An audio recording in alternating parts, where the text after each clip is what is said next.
I'm cutting this corrugated steel. We get a lot of corrugated steel off these barns, and this is for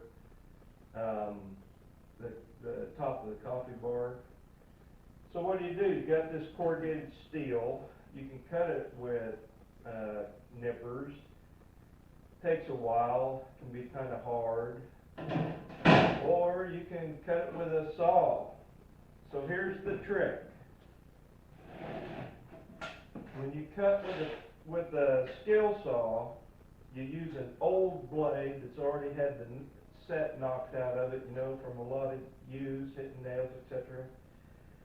But you don't want, I'll come up closer, you don't want to use one like this, a ripping type blade. You want to use one like this.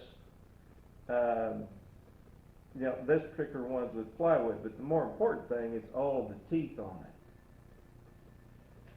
And so you put it in backwards. And I can't tell you how important that is, that you put this rascal in backwards. If you put it in normal, it's not going to work. It's going to destroy the blade. It's going to catch. You put the old blade in backwards.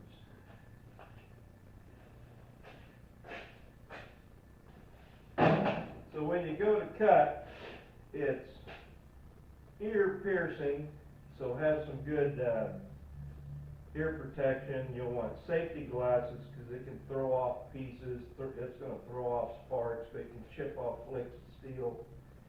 Get you a good pair of safety glasses. Get you some gloves.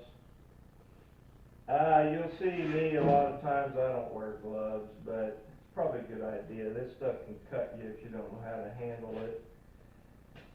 And then you just you saw right through it. Works pretty good. So I'm going to saw a piece out of here and not have to notch it for that roof on that coffee bar. So let's do that.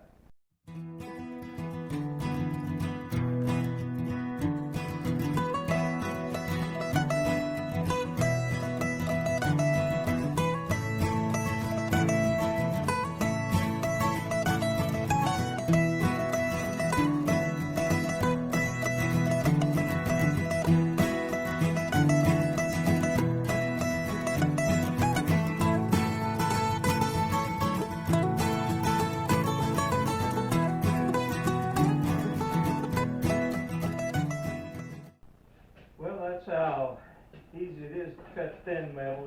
This is corrugated steel, so it's not very thick.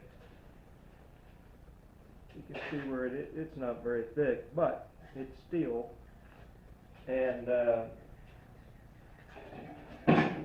not going to be able to cut thick stuff, but thin stuff like this, aluminum.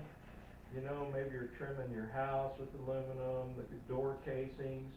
You can use cutters, but this is a good option. The main thing you want to do here is make sure that blade is in backwards, and you want to make sure that you're using a blade like this, that's more like a plywood blade, 140 teeth or something. Don't use a ripping blade. You need more teeth. And make sure it's headed backwards. So